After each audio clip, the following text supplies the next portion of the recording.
بسم الله الرحمن الرحيم.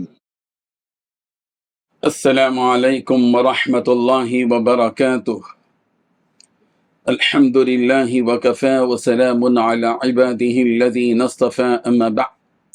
حاضرین و ناظرین، یہ درس نمبر 2106 ہے اور آج سورۃ المجادلہ کی 3 آیتوں کی تلاوت اور تشریح کی جائے گی۔ آیت نمبر 19، 20 اور 21، 19، 20 and 21۔ چلیے سب سے پہلے ہم ان 3 آیتوں کی تلاوت کرتے ہیں، لفظی ترجمے اور ترجمے کے بعد تشریح کرتے ہیں۔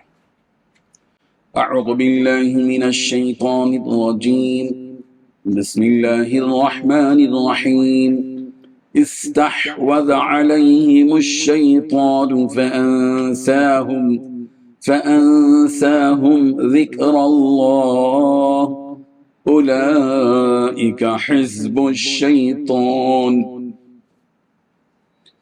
ألا إن حزب الشيطان هم الخاسرون، إن الذين يحادون الله ورسوله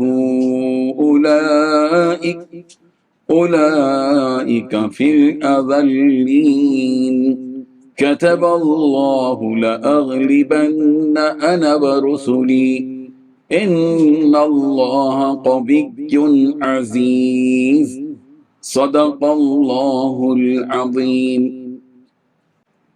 لفظی ترجمہ یوں ہے، استحوذ غالب آ گیا علیہم ان پر، الشیطان الشیطان، فانساہم پھر اس نے بھلا دیا انہیں، ذکر اللہ اللہ کا ذکر، اولئک حزب الشیطان یہ لوگ شیطانی لشکر ہیں، الا آگاہ رہو، ان حزب الشیطان بے شک شیطانی لشکر، ہم الخاسرون وہی خسارہ پانے والے ہیں۔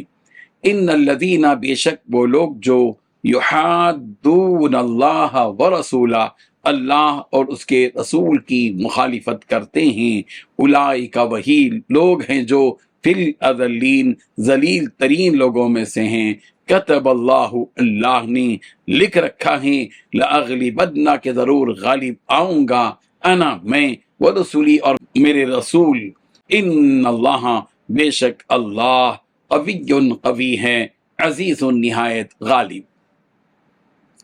ترجمہ یوں ہے، بے شک جو لوگ اللہ اور اس کے رسول کی مخالفت کرتے ہیں وہ ذلیل ترین لوگوں میں شامل ہیں۔ اللہ نے یہ بات لکھ دی ہے کہ میں اور میرے پیغمبر ضرور غالب آئیں گے۔ یقین رکھو کہ اللہ بڑی قوت والا، بڑی اقتدار والا ہے۔ ان 3 آیتوں میں 6 باتیں بیان کی گئی ہیں۔ پہلی بات، ان پر شیطان نے پوری طرح قبضہ جما کر انہیں اللہ کی یاد سے غافل کر دیا ہے۔ دوسری بات، یہ لوگ شیطان کا گروہ ہیں۔ تیسری بات، یاد رکھو شیطان کا گروہ ہی نابناد ہونے والا ہے۔ چوتھی بات، بے شک جو لوگ اللہ اور اس کے رسول کی مخالفت کرتے ہیں وہ ذلیل ترین لوگوں میں شامل ہوں گے۔ پانچویں بات، اللہ نے یہ بات لکھ دی ہے کہ وہ اور اس کے پیغمبر ضرور غالب آئیں گے۔ چھٹی بات، یقین رکھو کہ اللہ بڑی قوت والا، بڑے اقتدار والا ہے۔ بزرگان محترم، ان منافقین پر شیطان نے اپنا تسلط جما لیا، ان کی عقلوں اور دلوں پر قبضہ پا لیا، انہیں اللہ کے ذکر سے غافل کر دیا۔ جو کوئی ایسا ہو کہ وہ شیطانی تسلط کی وجہ سے اسی کی باتوں پر چلتا ہو، ہدایت کو ٹھکرا کر ضلالت کو اپناتا ہو، اچھائی کو چھوڑ کر برائی کے پیچھے بھاگتا ہو اور شیطان کو اپنا دوست بنائے رکھتا ہو، تو ایسے لوگ اسی شیطان کے گروہ اور جماعتی کہلائیں گے۔ اور جو شیطان کا گروہی اور جماعتی ہوتا ہے وہ وہی گمراہ ہوتا ہے، اس لیے کہ شیطان خود گمراہ ہے، تو جو گمراہ کی سرپرستی میں چلے گا وہ بھی گمراہ ہوگا، اور گمراہ لوگ قیامت کے دن نقصان اٹھانے والے ہوں گے۔ اس لیے کہ نفع اٹھانے والے تو وہ لوگ ہوں گے جنہوں نے ایمان سے اپنے آپ کو مزین کیا، گمراہی کو چھوڑ کر ہدایت کو اپنایا، برائی سے پرہیز کیا اور اچھائی کے پیچھے چلے۔ تو جو کوئی اس کی مخالف اعمال کرے گا وہ نقصان اٹھائے گا، اور نقصان یہ ہوگا کہ اسے ہمیشہ جہنم میں رہنا ہوگا۔ اور جو کوئی بھی اللہ اور اس کے رسول کی مخالفت کرے گا، ان کی کہی ہوئی باتوں کے خلاف عمل کرے گا، ان کی اطاعت اور فرمانبرداری سے منہ موڑے گا، وہ ذلت اٹھانے والوں میں سے ہوگا۔ اور ذلت یہ ہوگی کہ دنیا میں یا تو وہ مسلمانوں کے ہاتھوں مارے جائیں گے، یا پھر قیدی بنائے جائیں گے، یا پھر جزیہ دے کر انہیں مسلمانوں کے رحم و کرم پر رہنا پڑے گا، اور آخرت میں ذلت یہ ہوگی کہ انہیں جہنم کے عذاب سے دوچار کیا جائے گا۔ انہی میں ان کا ٹھکانہ بھی ہوگا۔ ربنا انک من تدخل النار فقد اخزیتہ وما للظالمین من انصار، سورہ ال عمران آیت نمبر 192 192۔ اے اللہ جسے آپ دوزخ میں داخل کر دیں یقیناً اسے رسوا کر دیا اور ظالموں کا کوئی مددگار نہ ہوگا۔ دنیا میں ان کا ذلیل ہونا طے ہے، جسے اللہ تبارک و تعالیٰ نے لوح محفوظ میں لکھ رکھا ہے کہ اسے اب کوئی بدل نہیں سکتا۔ مسلمانوں کی جب کفار سے لڑائی ہوگی تو فتح انہی کو نصیب ہوگی اور وہ مسلمانوں کے ہاتھوں مارے جائیں گے یا غلام بنا لیے جائیں گے۔ کتب اللہ لاغلبن انا ورسلی، اللہ نے لکھ دیا ہے کہ میں اور میرے رسول ہی غالب رہیں گے۔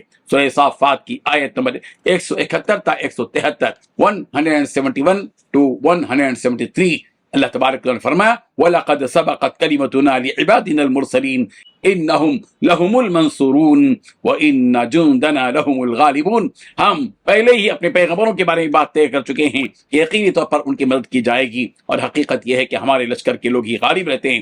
اس آیت کے شان نزول کے سلسلے میں مروی ہے کہ جب اللہ تبارک و تعالیٰ نے مومنوں کے لیے مکہ، طائف، خیبر اور اس کے آس پاس کے علاقے فتح کیے تو صحابہ نے کہا کہ ہمیں امید ہے کہ ہمیں روم و فارس بھی پر بھی فتح دی جائے گی۔ اس پر عبداللہ ابن ابی نے کہا کہ تم روم اور فارس کو ان بستیوں کی طرح سمجھتے ہو جن پر تم نے غلبہ پا لیا، اللہ کی قسم وہ لوگ تعداد اور قوت دونوں میں تمہارے گمان سے بھی زیادہ کہیں بڑے ہوئے ہیں۔ اس پر اللہ تبارک و تعالیٰ نے یہ آیت نازل فرمائی کتب اللہ لاغلبن انا ورسلی، اللہ تعالیٰ نے جو طے کر لیا وہ ہو کر رہے گا، خواہ وہ دنیا کی نظر میں ناممکن ہی کیوں نہ ہو۔ اللہ تبارک و تعالیٰ ہم سب کو ان حالات کو، ان آیات کو اپنے ملک کے اس پس منظر میں سمجھنے کی توفیق عطا فرمائے۔ آج ہمارے ملک کے اندر بھی بظاہر یوں محسوس ہوتا ہے کہ باطل غالب ہے، باطل کی قوت سر چڑھ کر بول رہی ہے، یوں محسوس ہونے لگا ہے ہم سب کو کہ گویا کہ ہم جو ہے مغلوب ہو جائیں گے۔